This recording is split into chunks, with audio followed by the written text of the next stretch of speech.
Hello दोस्तों, जय सिया राम, जय बागेश्वर धाम। बागेश्वर गुरु जी के परम मित्र श्री इंद्रेश उपाध्याय जी ने विवाह की जयमाला के रीति रिवाज के बारे में बताया। क्योंकि जयमाला आपने पता होगा कि जयमाला हर विवाह में एक दूसरे को दुल्हन दूल्हा और दुल्हन पहनाते हैं। आखिरकार यह जयमाला का रिवाज कब से प्रारंभ हुआ है और कब से इस जयमाला को हम और आप अपनाने लगे? क्योंकि आपको पता है, जैसा कि सीता स्वयंवर हुआ था तो उस टाइम पर भगवान प्रभु राम ने धनुष तोड़ा था और उसी के टाइम से, क्योंकि त्रेता से ये है चलन प्रचलन होते जा रहा है। फिर इसके बाद राजा महाराजा मतलब यह प्रचलन मतलब एक के बाद एक चलता जा रहा है। क्योंकि यह जयमाला बरमाला कहते हैं इसको। जयमाला जब कोई राजा हो या फिर भगवान प्रभु राम ने जब धनुष तोड़ा था तो उनको जयमाला पहनाई गई थी माता सीता ने।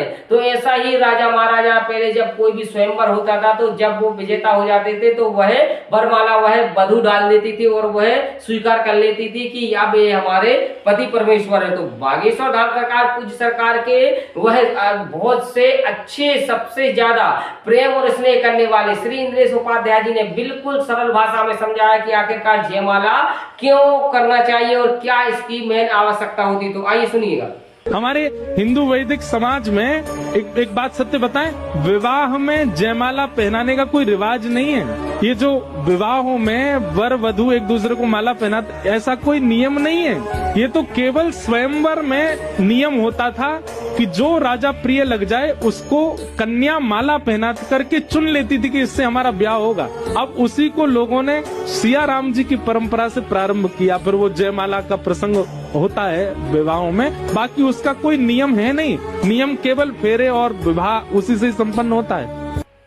तो आपने सुन लिया होगा, श्री इंद्रेश उपाध्याय जी ने अपने मुखारबिंद से बताया कि विवाह का संबंध वह फेरों से होता है। इसका मतलब जयमाला से कोई ज्यादा प्रूफ नहीं है। जयमाला तो एक प्रथा चली आ रही भगवान श्री राम जैसी, त्रेता जैसी। तो आपको वह क्या राय है, कृपया कर कमेंट में बताएं। क्या इंद्रेश उपाध्याय जी बिल्कुल सही बोल रहे हैं अथवा और आपको कोई भी डाउट हो तो कृपया कर कमेंट जरूर करें। इसी के साथ सभी को जय सिया राम, जय राधे राधे।